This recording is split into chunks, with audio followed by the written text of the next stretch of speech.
मुनिवर, यदि आप मुझसे दान एवं भोज ग्रहण नहीं करेंगे तो मेरे सभी कर्म व्यर्थ हो जाएंगे। मुनिश्रेष्ठ, मुझसे कोई त्रुटि हुई है तो बताइए। उस त्रुटि का प्रायश्चित करने के लिए मैं प्रस्तुत हूं। महाराज श्री राम, आपने रावण के अत्याचारों से विश्व को मुक्ति दिलाई है। प्रजा का पालन भली भांति कर रहे हैं। आपके राम राज्य में धर्म की ज्योति चहुं ओर आलोकित हो उठी है। किंतु क्या मुनिवर? क्षमा करें, आपका वनवास समाप्त हो चुका था, राज्याभिषेक भी संपन्न हो चुका था। तब आपके लिए अनिवार्य था कि आप सर्वप्रथम गया तीर्थ जाकर विधि पूर्वक पिंड दान करके अपने पितरों को संतुष्ट करें। किंतु आपको ये सब स्मरण नहीं रहा। ऐसे में आपके द्वारा प्रदत्त कुछ भी स्वीकार करना मेरे लिए ही नहीं, समस्त ऋषि मुनियों के लिए भी निषिद्ध है।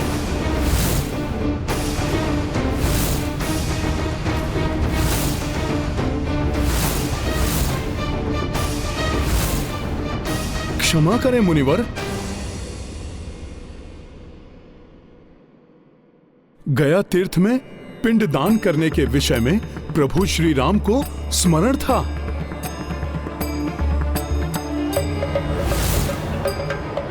इसीलिए प्रभु ने ब्राह्मण भोज आदि से पूर्व मुझे गया जी जाने के लिए समस्त व्यवस्था करने के लिए आज्ञा भी दी थी। गुरुजी, वहां जाने के लिए पुष्पक विमान भी उपस्थित था, किंतु प्रभु ने सूर्यदेव एवं पूर्वजों को वचन भी दिया था गुरुजी कि प्रभु सर्वप्रथम सुखमय एवं धर्ममय राम राज्य की स्थापना करेंगे। और अब प्रभु आप सब ऋषि मुनियों का आशीर्वाद प्राप्त करके तीर्थ यात्रा पर ही जाने वाले हैं। इस संस्कार के महत्व से भली भांति परिचित हूँ। ये संस्कार तो पूर्वजों का आदर भी है। पूर्वजों के आशीर्वाद से ही वंश फलता फूलता है। एक राजा के रूप में इस कार्य को कर सारी प्रजा का मार्गदर्शन भी करना चाहता हूँ। मुनिवर, कोई भी तीर्थ यात्रा आप जैसे तपस्वियों के आशीर्वाद के बिना फलदायी नहीं हो सकती। इसीलिए तो इस ब्राह्मण भोज का आयोजन किया गया था। अतः इसे स्वीकार करके हमें आशीर्वाद दें कि हम पिंडदान एवं अन्य पूजाएं समस्त रीतियों एवं विधि विधान का पालन करके संपन्न करें और हमारी तीर्थ यात्रा सफल हो। क्षमा करें राजन, आपके धर्म पालन पर मैंने संदेह किया। मेरा आशीर्वाद है आपको कि आपका यह अनुष्ठान सफल हो, आपके इस विचार को कोई हानि ना पहुंचा सके, ना कोई बाधा आए, और आप अपनी प्रजा के लिए उदाहरण प्रस्तुत कर सकें कि अपने पूर्वजों के आशीर्वाद का क्या महत्व है। आपकी तीर्थ यात्रा सफल, सुफल एवं सुखद हो।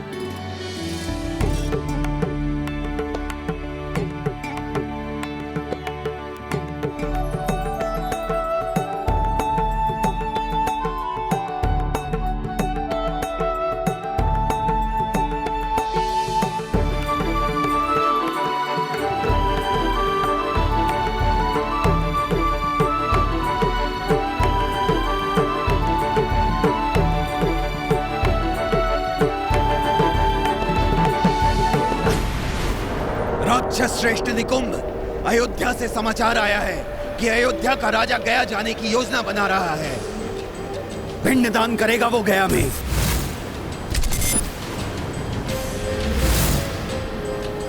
इस प्रकार वो प्रजा के समक्ष धर्म का उदाहरण प्रस्तुत करने वाला है। पिंडदान धर्म का उदाहरण नहीं कर पाएगा वो।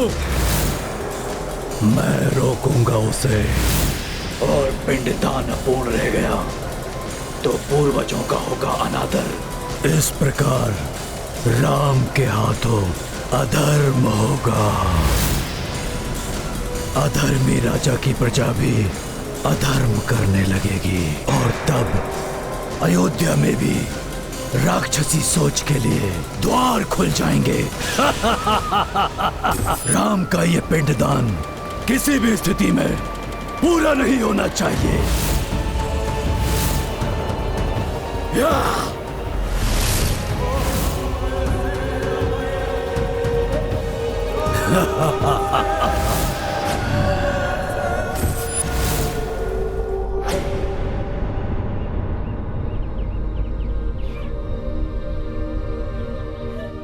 किस सोच विचार में डूबे हो हनुमान?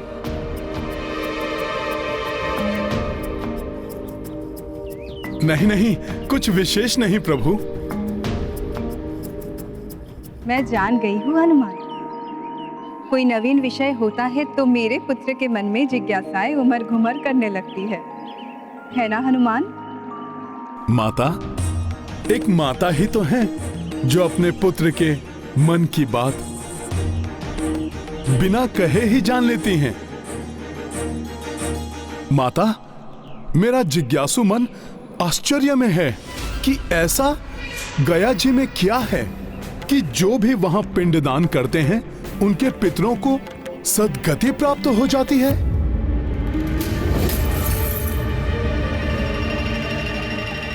माता, ऐसा क्या विशेष है गया जी में? मैं तुम्हें बताऊंगी हनुमान। पूर्व काल में गयासुर नामक एक महाविकरालकाय दानव था। वो असुर होकर बड़ा ही धर्मात्मा था। ओम नमः विष्णु शंखाय मम सर्व मनोवांछित फल प्रदान। वो श्री हरि विष्णुदेव को प्रसन्न करने के लिए भीषण तप कर रहा था। ओम नमः विष्णु शंखाय मम सर्व मनोवांछित फल प्रदान। कुरु कुरु स्वाहा। शनैः शनैः उसके तप का तेज इतना बढ़ता गया कि उसके दर्शन मात्र से ही मनुष्य को मोक्ष की प्राप्ति होने लगी। ओम नमः विष्णु शंखाय मम सर्व मनोवांछित फल प्रदान। कुरु कुरु स्वाहा। ओम नमः विष्णु शंखाय मम सर्व मनोवांछित फल प्रदान। कुरु कुरु स्वाहा। और फलस्वरूप संसार में एक विचित्र प्रकार से पापाचार बढ़ गया। मनुष्य यत्र तत्र असीम पाप करते और गयासुर के दर्शन करके मोक्ष को प्राप्त कर लेते। पाप कर्मियों को मोक्ष की प्राप्ति, ये अनुचित है। इस प्रकार तो पाप और बढ़ जाएगा। ये कैसी विडंबना है? पापियों को दंड मिलना चाहिए, मोक्ष नहीं। हाँ पुत्र, जैसा सब अनुमान लगा रहे थे वही हुआ। पाप में वृद्धि होने लगी। संसार में दान पुण्य यज्ञ आदि कार्य बंद हो गए।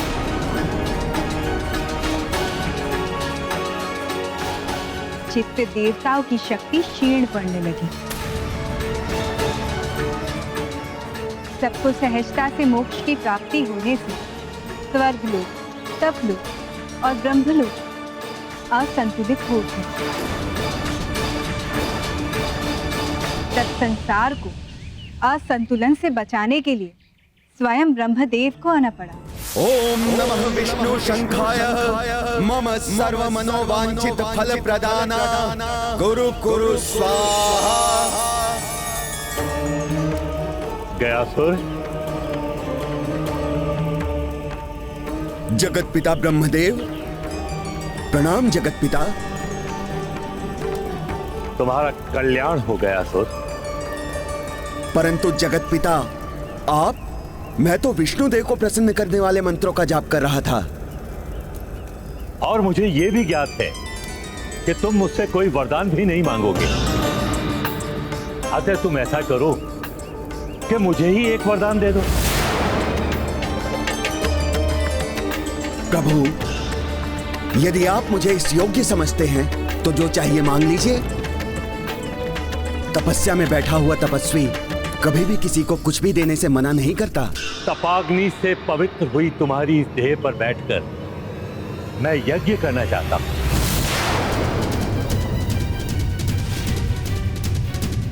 माता, सबको वरदान देने वाले ब्रह्मदेव जी स्वयं ही वरदान मांगने लगे। जगत कल्याण के लिए ईश्वर को सब करना पड़ता है पुत्र। गयासुर ने इसे अपना सौभाग्य मानकर ब्रह्मदेव को इसके लिए अनुमति दी। वो स्वयं पृथ्वी पर लेट गया और उसकी विशालकाय देह के नीचे 5 कोश का क्षेत्र आ गया।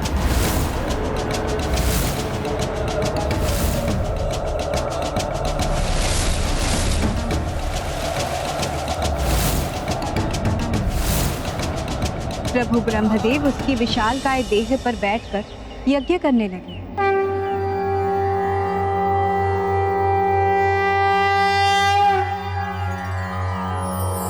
सर्वे भवन्तु सुखिनः, सर्वे सन्तु निरामया, सर्वे भद्राणि पश्यन्तु, मा कश्चित् दुःखभाग् भवेत्। ॐ द्यौः शान्तिरन्तरिक्षं शान्ति, पृथिवी शान्तिरापः शान्तिरौषधयः शान्तिः, वनस्पतयः शान्तिर्विश्वे देवाः शान्तिर्ब्रह्मा शान्तिः, सर्वं शान्तिः शान्तिरेव शान्तिः सामा शान्तिरेधि। ॐ शान्तिः शान्तिः शान्तिः।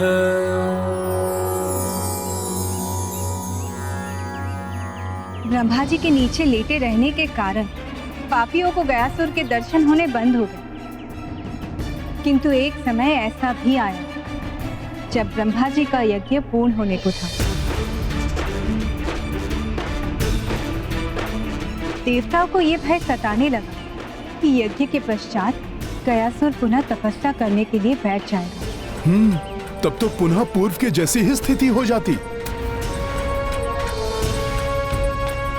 सृष्टि पुनः असंतुलित होने लगती। हाँ पुत्र, इसीलिए यज्ञ पूर्ण होते ही गयासुर को उठने से रोकने के लिए सभी देवता उसके विभिन्न अंगों पर खड़े हो गए।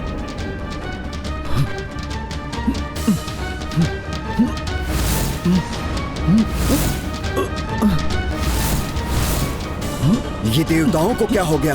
क्यों कर रहे हैं ऐसा? किंतु संपूर्ण शक्ति का प्रयोग करके महाबली गयासुर को रोक पाना उन देवताओं के वश से बाहर हो रहा था। तो भयभीत देवताओं ने श्री हरि विष्णु देव की गुहार लगाई और अंततः जगत कल्याण के लिए स्वयं विष्णु देव को भी आना पड़ा।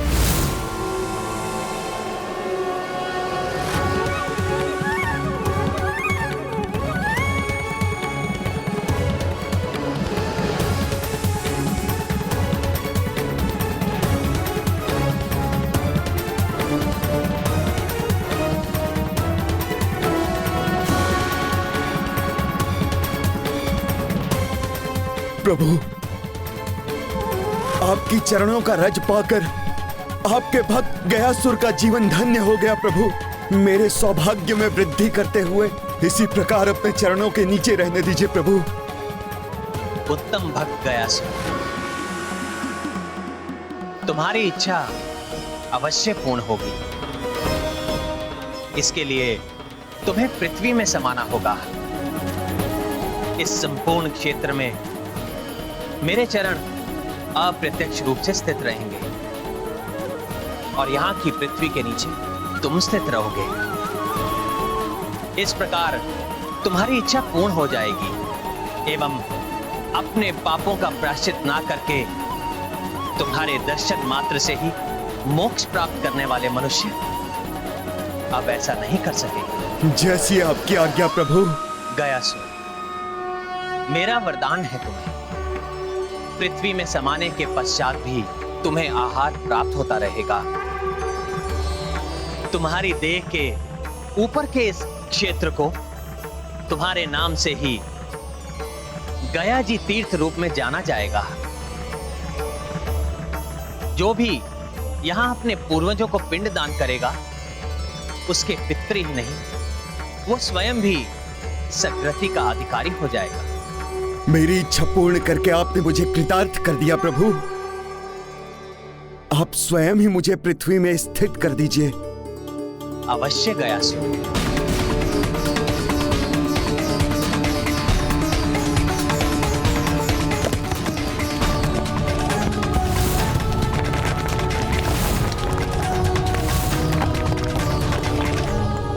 वाह, तब तो प्रभु विष्णु देव की उस लीला स्थली पर जाना तो अत्यंत सौभाग्य की बात होगी।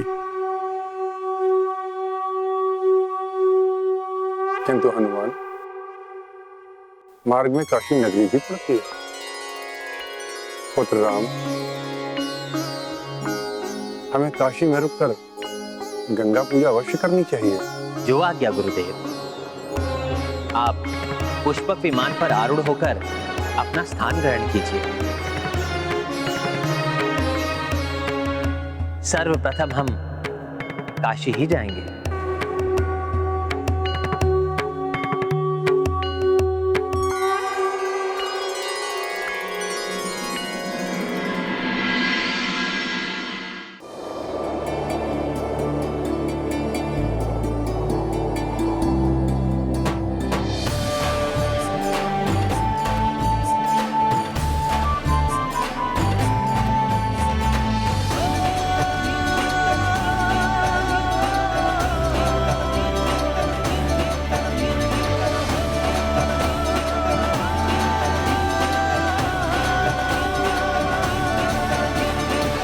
तो इनका प्रथम पड़ाव है काशी, उचित है। हम अपना कार्य काशी से ही प्रारंभ करेंगे।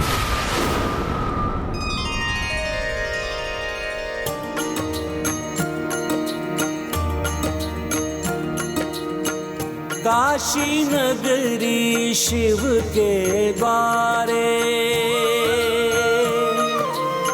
रामचंद्र सिया संग पधारे।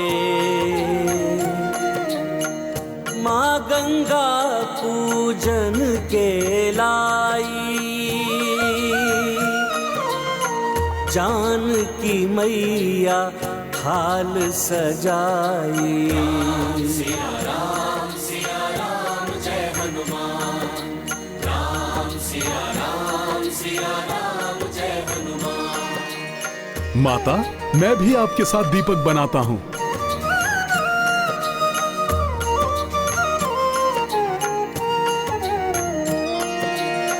भरत लखन शत्रुघ्न सहाय, देखी देखी कपिहर साए। आन पड़े कछु नव व्यवधाना, चुस्त सतर्क सजग हनुमाना। सिया राम जय हनुमान। मुझे आसपास किसी के होने का आभास हो रहा है।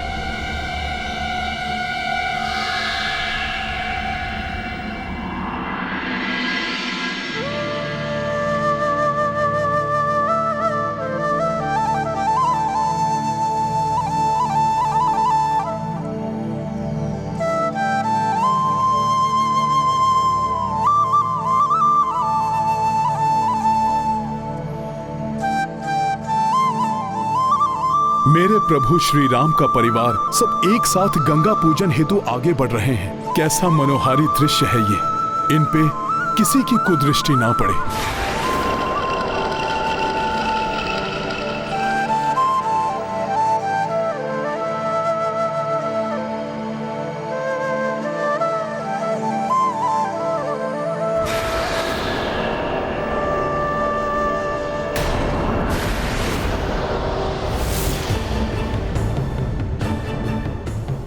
कुछ तो हलचल हो रही है। तो धर्म कार्य में बाधा डालने के लिए अधर्मी भी आ गया है। मेरी पूजा से अधिक महत्वपूर्ण है मेरे प्रभु की पूजा पूर्ण होना। ये मायावी कोई बाधा डाले, उसके पूर्व ही मुझे इसे रोकना होगा।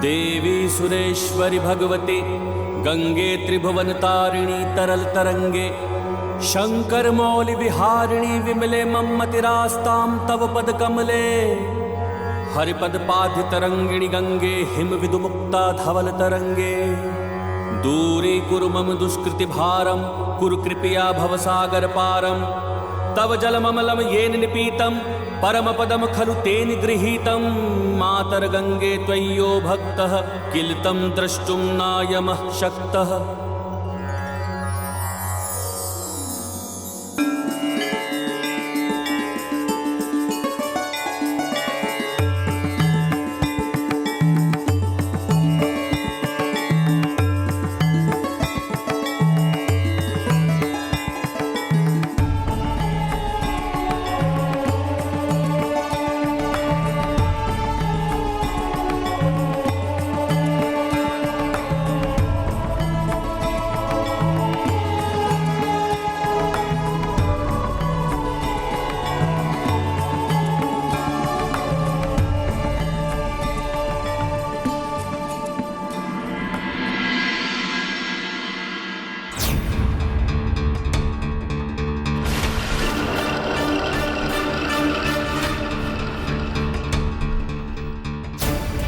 कोई तो अधर्मी है जो हमारे प्रभु की पूजा में विघ्न डालना चाहता है।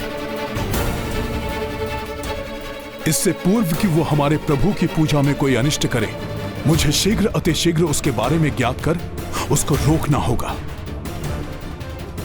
विधि पूर्वक किए गए श्राद्ध और पिंडदान से जो शक्ति हमारे पूर्वजों को मिलती है, वही शक्ति वो आशीर्वाद के रूप में हमें लौटाते हैं।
माता, ये अच्छा किया आपने, कच्ची मिट्टी के दिए बनाए हैं।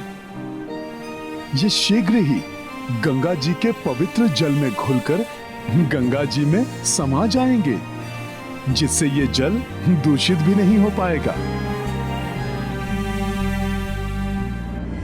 दीपदान महादान।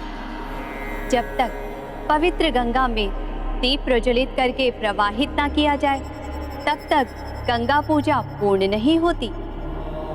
हाँ देवेश्वरी, ये प्रज्वलित दीप उस श्रद्धा के प्रतीक हैं जिसकी ज्योति भक्तों के हृदय में प्रभावित होकर उन्हें धर्म के आलोक से प्रकाशित करती है। इस वानर के कारण राम की गंगा पूजा सफल हो गई, किंतु गया पूजा सफल नहीं हो पाएगी। ये वानर कुछ नहीं कर पाएगा, क्योंकि मैं स्वयं राम की पूजा भंग करूंगा।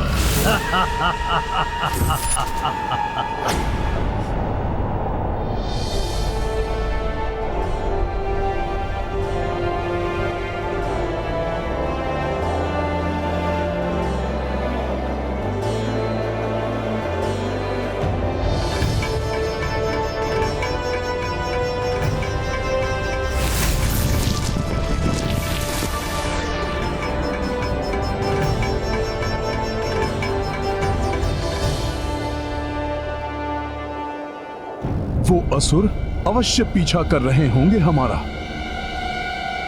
पुत्र राम, ये है गयापुरी।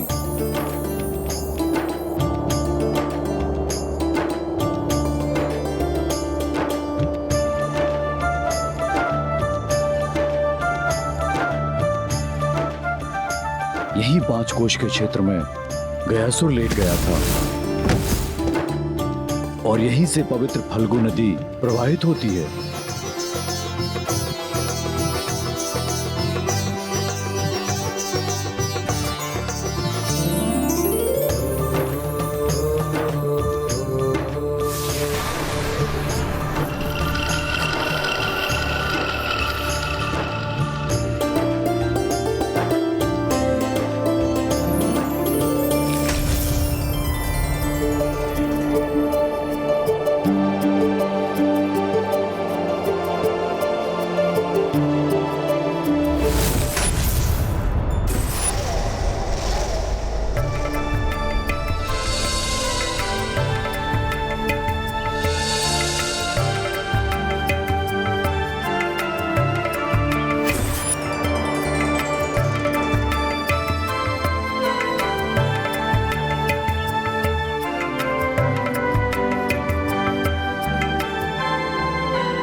गयासुर के तप से पवित्र हुई गया तीर्थ की इस धरा को हमारा नमन।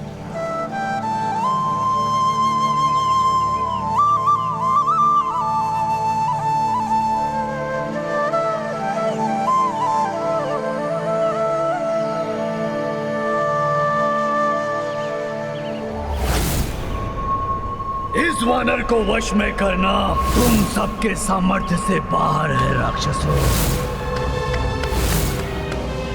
उस मरकट को मैं संभाल लूंगा। इसी मध्य में तुम सब मिलकर ये राम की पिंडदान पूजा को असफल करोगे। अब देखता हूं मैं तुम्हें मरकट कि तुम कैसे राम की सहायता कर पाते हो।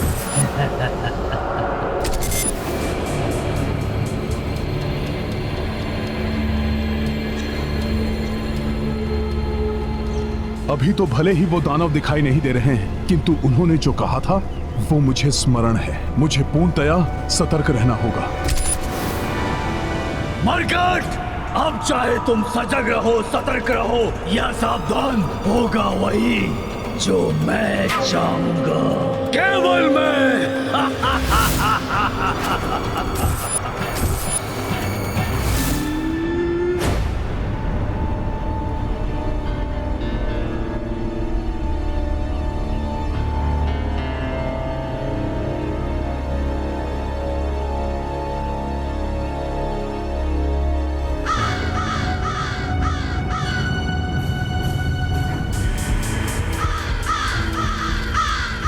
पूर्णतः सावधान रहूंगा।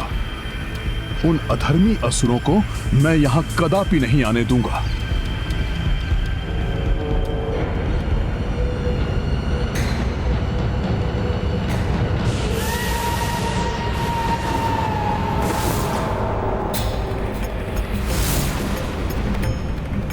ये कैसी हलचल है?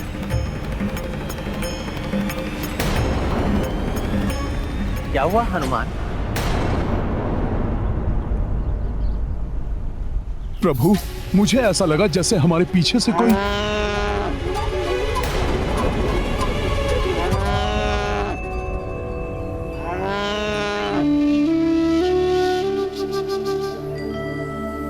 प्रणाम। आप अवश्य ही यहाँ पिंडदान करने आए हैं। मैं पुजारी, गौ माता और अपने शिष्यों के साथ आपके इस कार्य को विधि पूर्वक संपन्न कराने में आपकी सहायता करूंगा।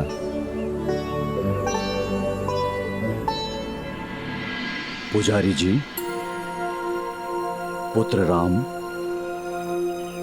राजा हो या रंक, गया की इस पावन धरा पर अपने पूर्वजों की मुक्ति और तृप्ति का आशा रख दूरस्थ स्थानों से सभी पिंडदान के पुण्य कर्म के लिए आते हैं। उनकी सेवा सहायता के लिए विधि विधान से ज्ञाता पुजारी गौ माता के साथ प्रकट हो जाते हैं। अब जब पुजारी जी ही उपलब्ध हैं, तो हमें पिंडदान की विधि प्रारंभ करनी चाहिए।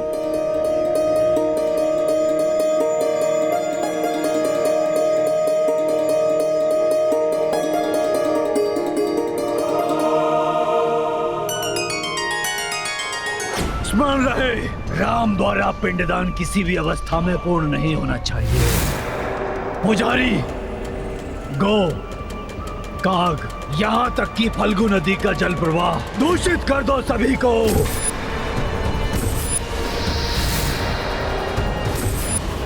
कुविचार जागृत करो उनमें। उस मरकट की चिंता मुझ पर छोड़ दो। उसे भटका कर मैं यहाँ से कहीं दूर ले जाऊंगा।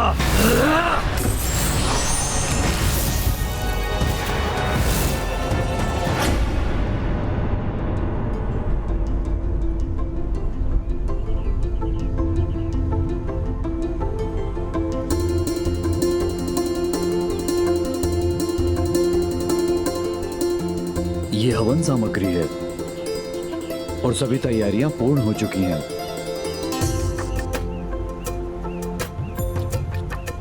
पिंड बनाने के लिए आवश्यक काले तिल से युक्त ये चावल मैं तैयार कर लेती हूँ।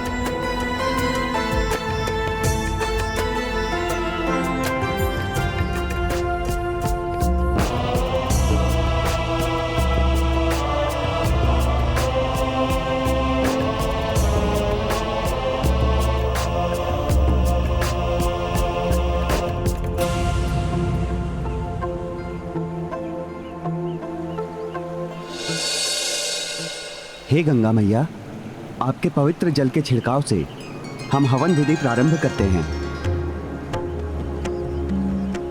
ओम गंगाय नमः, ओम विष्णुदेवाय नमः, ओम अग्निये नमः, ओम सूर्याय नमः, ओम चंद्राय नमः, ओम ब्रह्मदेवाय नमः, ओम गंगाय नमः, ओम विष्णुदेवाय नमः, ओम विष्णुदेवाय नमः, ओम गंगाय नमः, ओम विष्णुदेवाय नमः, ओम अग्निये नमः, ओम सूर्याय नमः, ओम गंगाय नमः। अब इस कुशा से मैं स्थान को निर्गुण बनाता हूँ।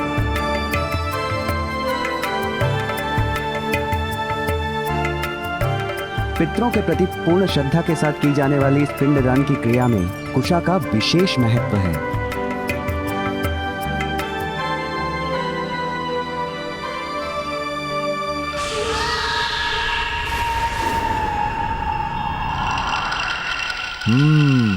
मायावी आसुरी शक्तियों की उपस्थिति का आभास हो रहा है मुझे।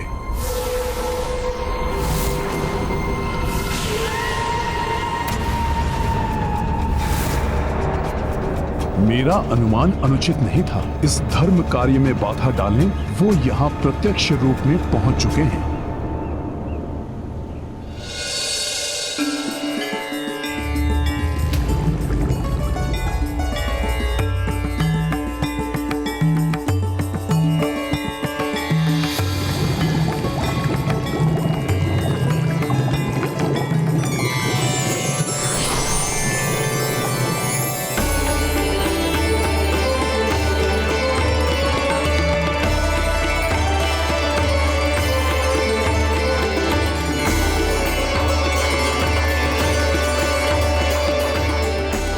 प्रणाम फल्गुनी माता।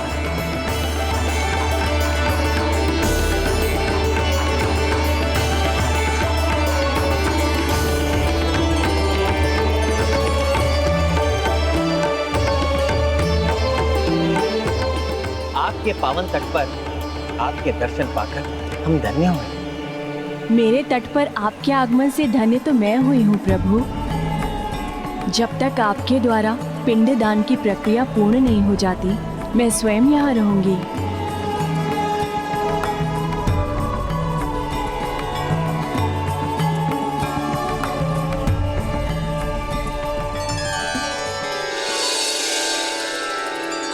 प्रभु, अब आप हवन अग्नि प्रज्वलित कीजिए। ओम अपवित्र पवित्रो वा सर्वास्थां गतोऽपि वा यः स्मरेत् पुण्डरीकाक्षं सभाभ्यान्तरं शुचिः। पुनः पुण्डरीकाक्षं पुनः पुण्डरीकाक्षं पुनः पुण्डरीकाक्षम्। ओम अग्निदूतं पुरोदधे, ओम अग्निदूतं पुरोदधे हव्यवाहमुपब्रुवे देवा आसाद्याः धीः। ओम अग्निदूतं पुरोदधे। मरकट, अब मैं तुम्हें वहां से हटकर यहाँ आने पर बाध्य कर दूंगा और मेरे राक्षस सेवक वहां पर अपना कार्य करेंगे।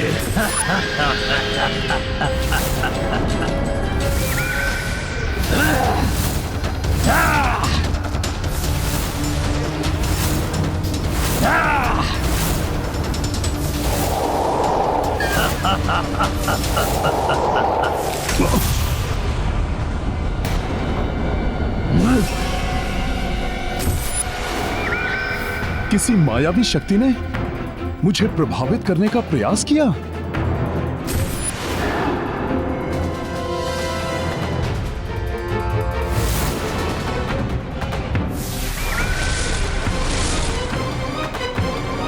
मेरी इतनी प्रभावी शक्ति को इतनी सहजता से झेल लिया इस मरकट ने अति बलशाली प्रतीत होता है। अपनी योजना पूर्ण करनी है तो उसे यहां से दूर ले जाना होगा। तो यही है वो दुष्ट जो यहां पर व्यवधान उत्पन्न करने का प्रयास कर रहा है।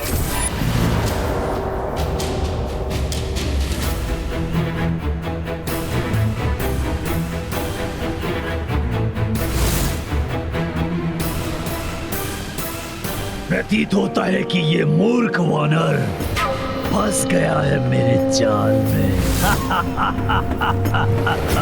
ओम पवित्र पवित्रो वा सर्वास्थां गतोऽपि वा यः स्मरेत् पुण्डरीकाक्षं सभाभ्यान्तरं शुचिः। पुनः पुण्डरीकाक्षं पुनः पुण्डरीकाक्षं पुनः पुण्डरीकाक्षं। ओम अग्निदूतं पूर्वदधे। इसी मरकट ने मेरे चचेरे विराटाक्ष कुमार का वध किया था।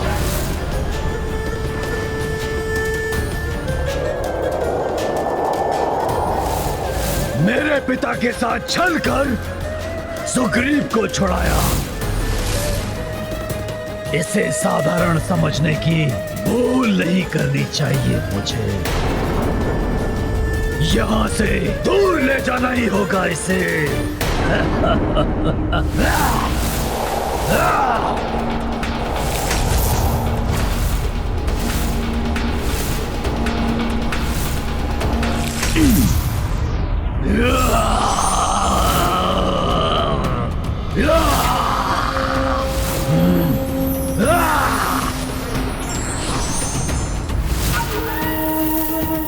इस बार मैं तुमको बचकर नहीं जाने दूंगा दुष्ट असुर।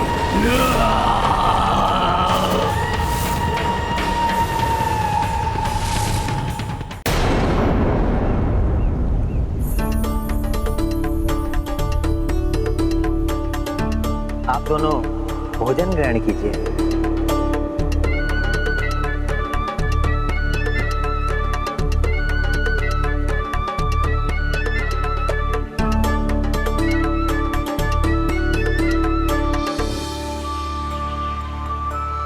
पुजारी जी, हमारी पूजा विधिवत संपन्न करने के लिए ये दान स्वीकार कीजिए। अवश्य।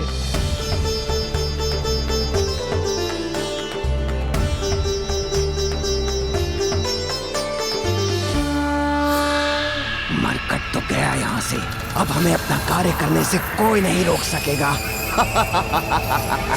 जय श्री राम।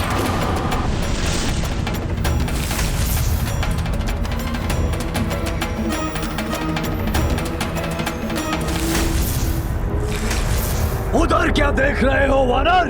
यहां देखो। तुम्हारे समक्ष खड़ा हूं मैं। तुम्हारे समक्ष।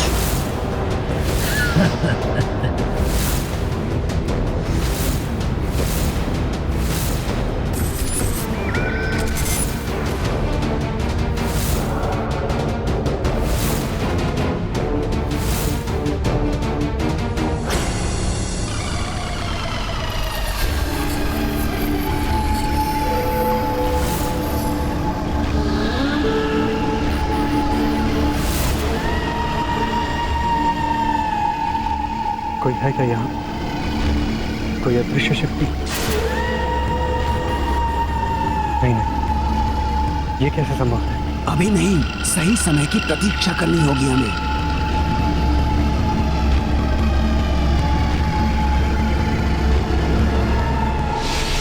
अगली पूजा के लिए आप और आप सब अनुज भ्राता पिंड का निर्माण करें और उन्हें इस कुश पे स्थित करें।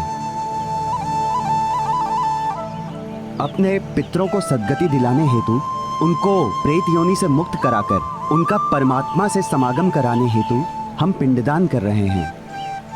यः स्मरेत् पुंडरीकाक्षं सभाभ्यान्तरं शुचिः पुनः पुंडरीकाक्षं पुनः पुंडरीकाक्षं पुनः पुंडरीकाक्षं ओम अग्निदूतं पुरोदधे ओम अग्निदूतं पुरोदधे हव्यवाहमुपब्रुवे देवा आसाद्याः देह।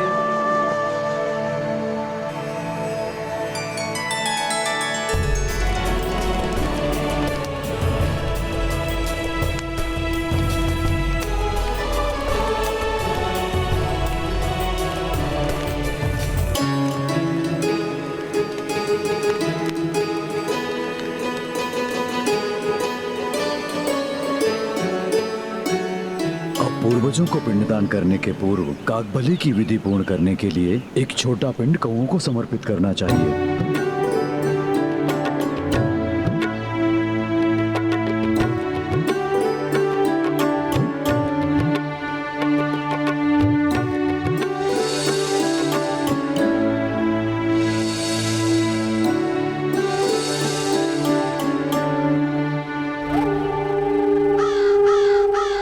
बोलो, कौन हो तुम और मेरे प्रभु की पूजा में व्यवधान क्यों डालना चाहते हो? पूजा ही नहीं, मैं तो राम नाम के अस्तित्व को ही नष्ट करना चाहता हूँ।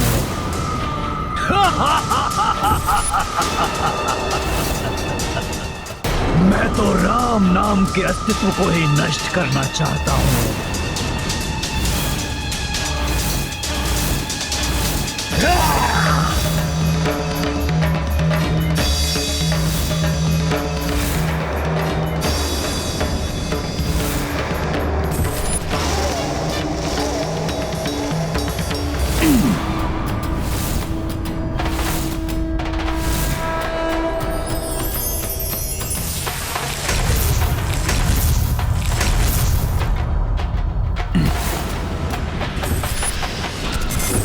अतुलित शक्ति संपन्न हो तुम, परंतु जो भी हो, अपने जन्म से जिस योजना को मैं कर रहा हूं उसे सफल होने से कभी नहीं रोक सकोगे तुम।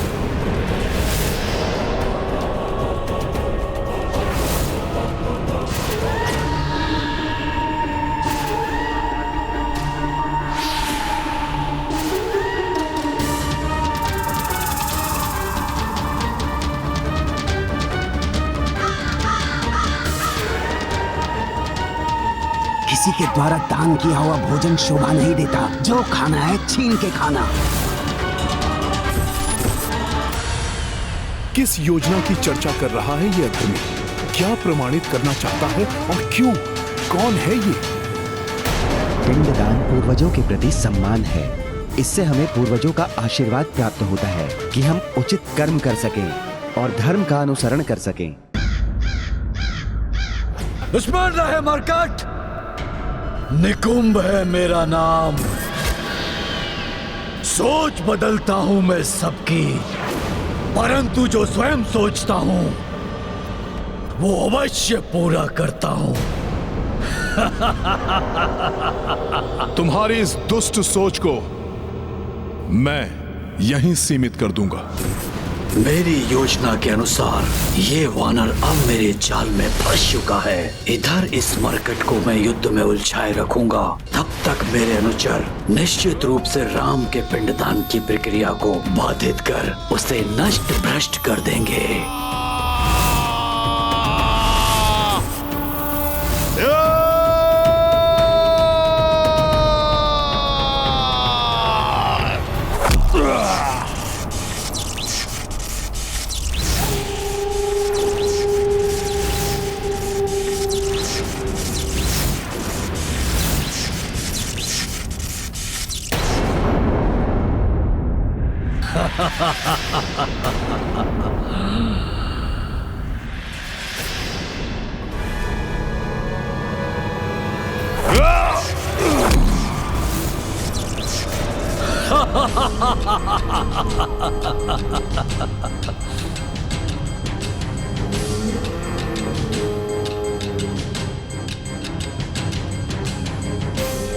तुम अपने कुत्सित उद्देश्य में कभी सफल नहीं होगे राक्षस।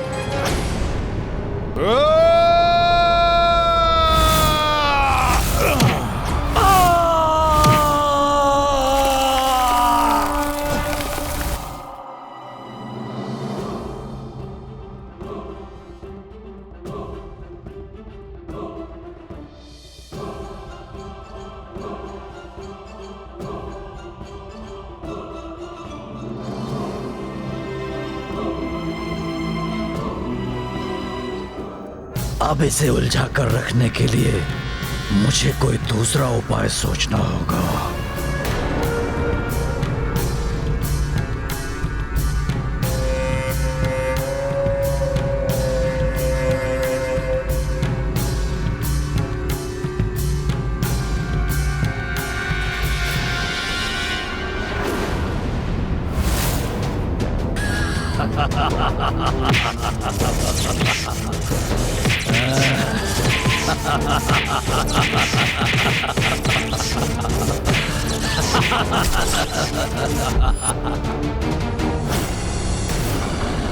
कितने भी वार करो, कुछ नहीं कर पाओगे तुम।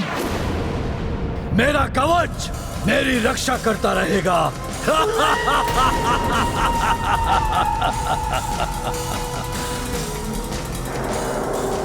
जो कवच तुम्हारे पास ही नहीं रहेगा, वो तुम्हारी रक्षा कैसे करेगा दुष्ट असुर?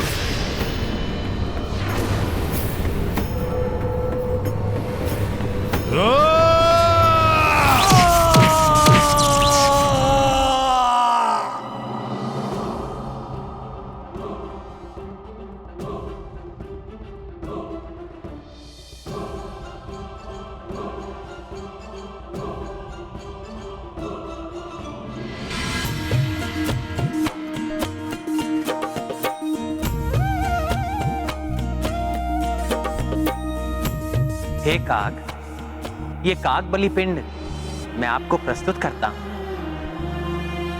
कृपया करके इसे स्वीकार कीजिए।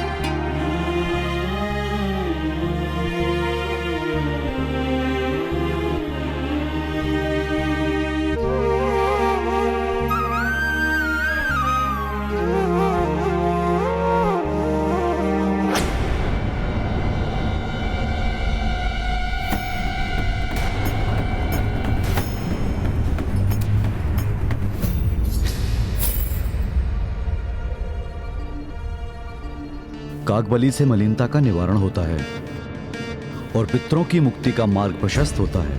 कागबली यदि अस्वीकार हो जाए तो पिंडदान अपूर्ण रह जाता है। इसलिए कागबली के अस्वीकार करने से क्रिया पूर्ण नहीं होती। हमारे पास समय भी शेष नहीं है। यदि आज ये कार्य समय रहते पूर्ण न हुआ तो पिंडदान के लिए हमें 1 वर्ष की प्रतीक्षा करनी होगी।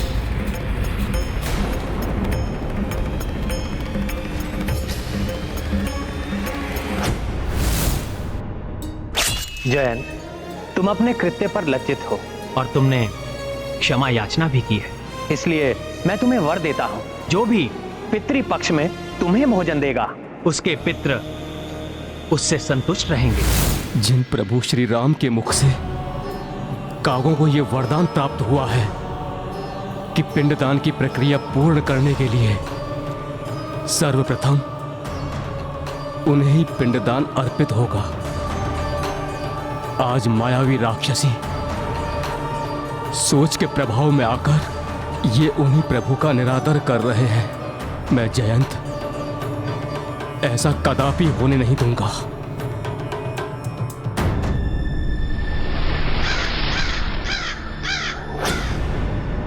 तुमने धर्म को अत्यंत ही दुर्बल समझ लिया है असुर। तुम कितनी भी चेष्टा कर लो असुर, धर्म को विफल करना इतना सरल नहीं है। धर्म अपने पंख फैलाकर जहां आवश्यकता होती है वहां स्वतः पहुंच जाता है। ये काग रूप धारण कर कौन चला आ रहा है यहां? रोको उसे।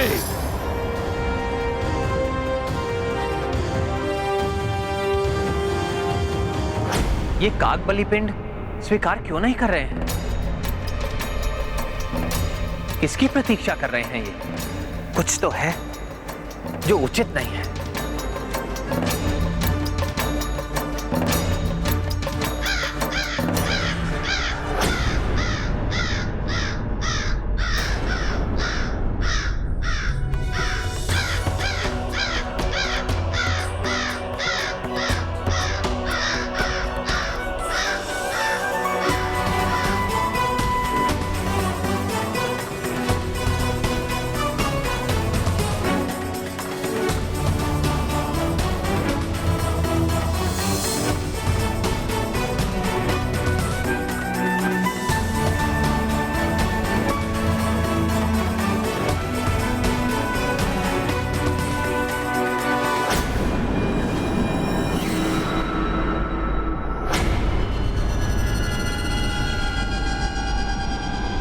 कितने आनंद की बात है ना हनुमान, कि तुम हो तो बहुत बलवान, किंतु मैं भी कम नहीं।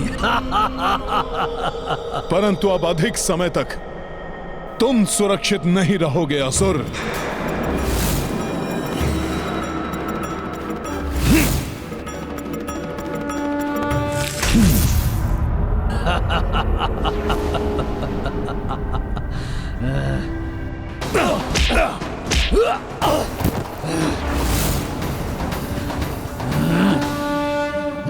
बहुत हुआ वानर, मैं तुम्हारे युद्ध कौशल से बहुत प्रभावित हुआ, परंतु अब तुम मेरी क्षमता देखो। या!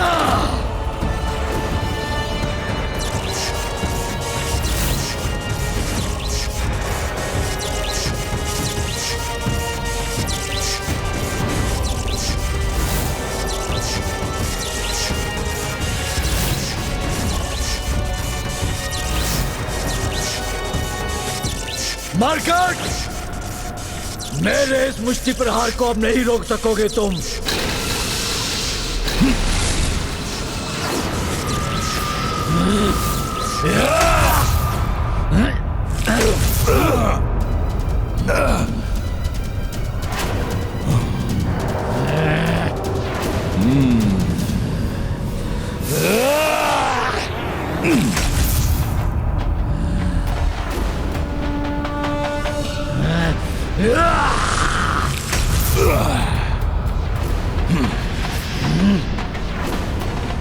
कुछ भी हो जाए, मैं इसे यहां से सुरक्षित नहीं जाने दे सकता।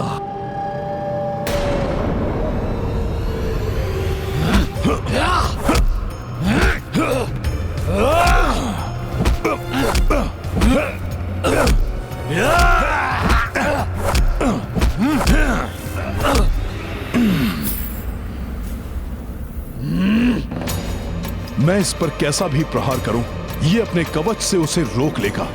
मुझे इसे किसी युक्ति से ही मिटाना होगा।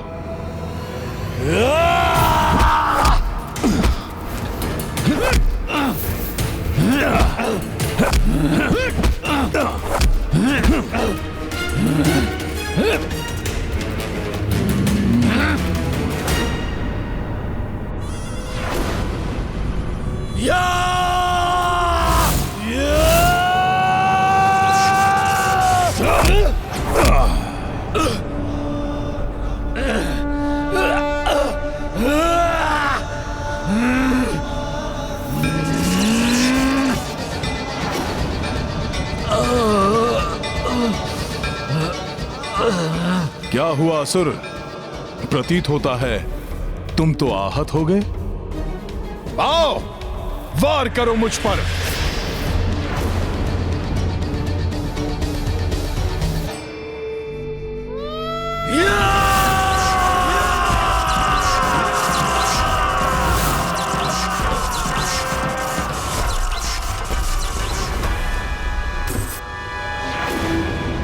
मरकट, मैं तुम्हें ऐसा आघात दूंगा जो तुम सोच भी नहीं सकते।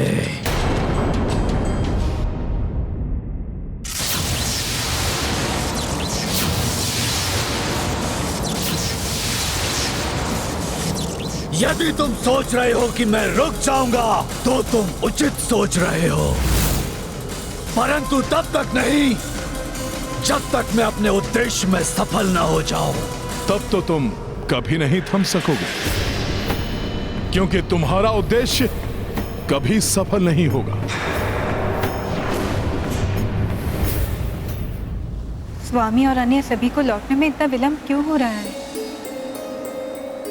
हे पितृ पितामह, हे पूर्वजों, हमें आशीष दीजिए कि हमारा पिंडदान सफलतापूर्वक पूर्ण हो जाए।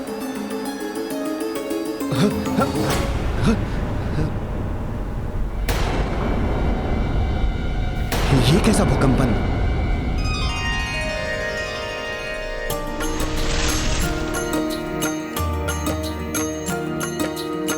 फल्गु घाट पे बैठी सीता,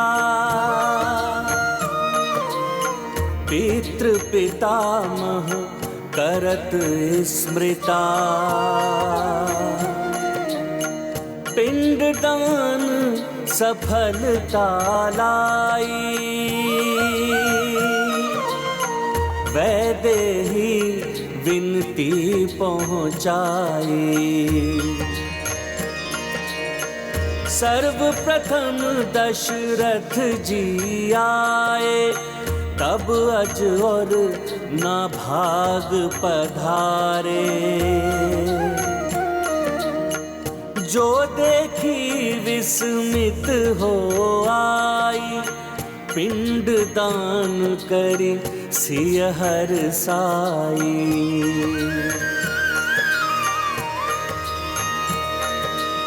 प्रतीत होता है हमारे पूर्वजों ने हमारी पूजा और पिंडदान को स्वीकार कर लिया है, इसलिए स्वामी के लौटने से पूर्व ही विष्णुपाद पूजा की तैयारी कर लेनी चाहिए।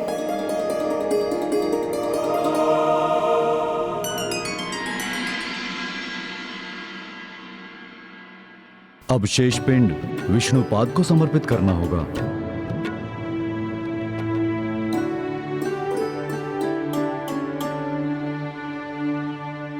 विष्णुपाद पूजा पूर्ण हुए बिना पिंडदान संपन्न नहीं होगा।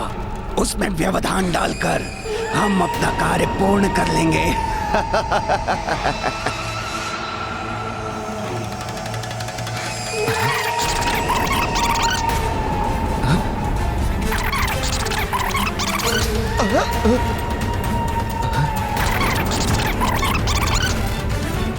पिंडदान की विधि पूर्ण नहीं होनी चाहिए। बार बार दान प्राप्त होगा तुम्हें।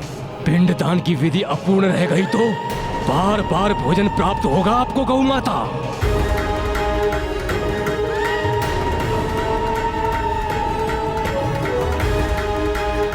जिन प्रभु श्री राम के दर्शन सुख का लाभ उठाने आप यहाँ खड़ी हैं, पिंडदान असफल हुआ तो पुनः प्राप्त हो सकेंगे उनके दर्शन। तब मन भरकर उनके दर्शन कर सकेंगी आप। मेरी चतुराई से तुम अनभिज्ञ हो मरकट, वो भारी पड़ेगी तुम पर। तुम सोचते रह जाओगे कि तुमने मुझे रोक लिया है और मेरा कार्य तो पूर्ण हो चुका होगा। कोई हानि नहीं पहुंचा सकते तुम मुझे। या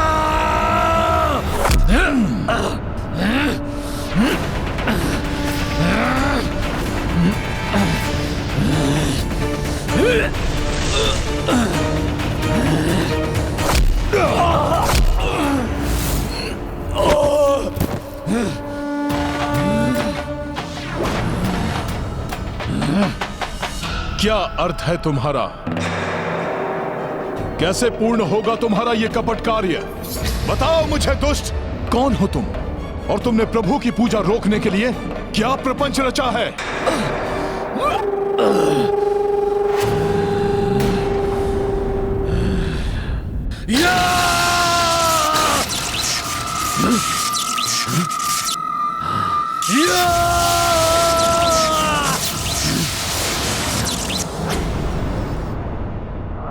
ये कैसे संभव है? जिस प्रकार तुम अपनी शक्ति को पुनर्जागृत करने में असफल हो रहे हो, उसी प्रकार तुम अपने उद्देश्य में भी कभी सफल नहीं हो सकोगे। प्रभु के कार्य को रोकने का भ्रम मत पालो दुष्ट। भ्रमित तो तुम हो मरकट। कोई नहीं रोक सकता मुझे, क्योंकि मैंने अपना कार्य अपने जन्म से प्रारंभ कर दिया है।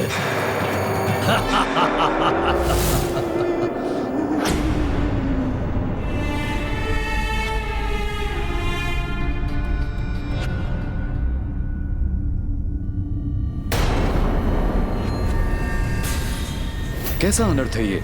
यहां से पिंड कहां गए?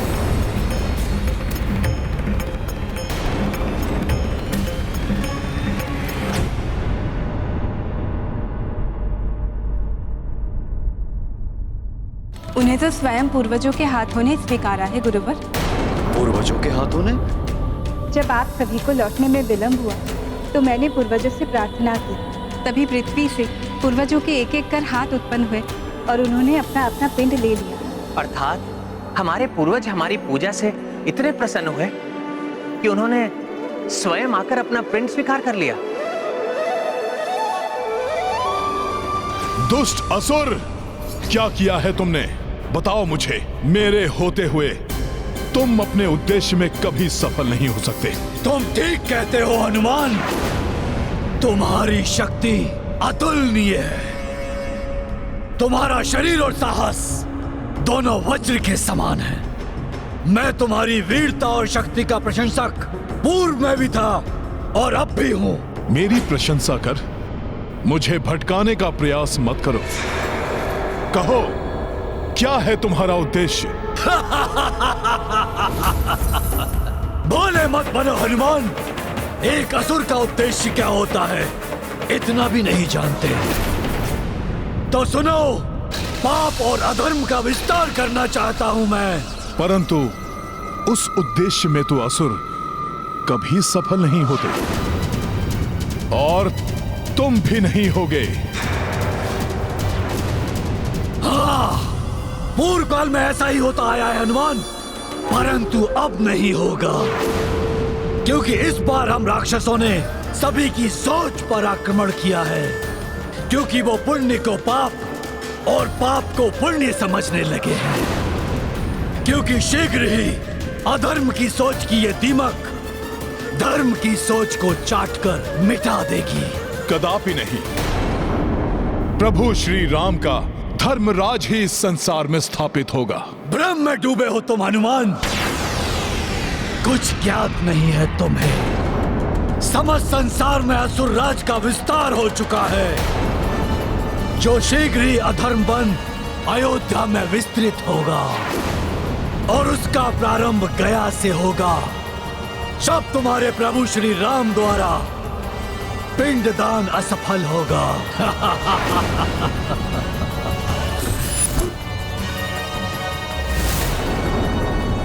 किंतु मैंने तो ऐसा कुछ नहीं देखा। पता नहीं माता क्या कह रही हैं।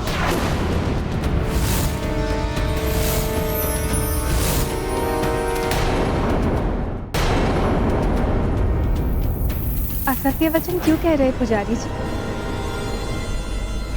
ये घटना तो आपके और आपके शिष्य के समक्ष ही हुआ था।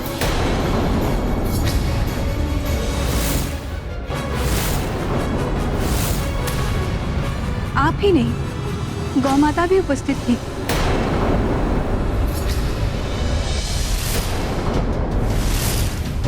अब तक तो पिंडदान की क्रियाविधि भंग भी हो चुकी होगी। मेरे सहयोगी इस मरकट की अनुपस्थिति में अपना कार्य कर चुके और ये मरकट कुछ भी नहीं कर सका। मेरी अनुपस्थिति में कहीं मेरे प्रभु की पूजा में कोई विघ्न तो नहीं उत्पन्न किया इस अधर्मी ने? यदि ऐसा हुआ तो अनर्थ ही हो जाएगा। माता फल्गुनी, आप भी तो साक्षी हैं। अब आप ही अपने श्री मुख से इस सत्य को स्वीकार कीजिए। नहीं देवी, आपको भ्रम हुआ है। मैंने तो ऐसा कुछ नहीं देखा।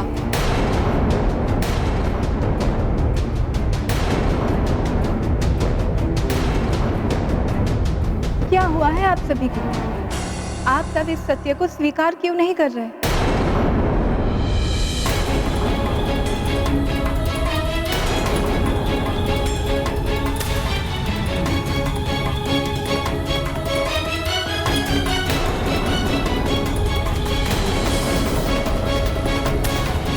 ये सब असत्य क्यों बोल रहे हैं? नकारात्मक शक्तियों क्षणिक प्रभाव डाल सकती हैं, किंतु व्यक्ति को संयम रखना चाहिए।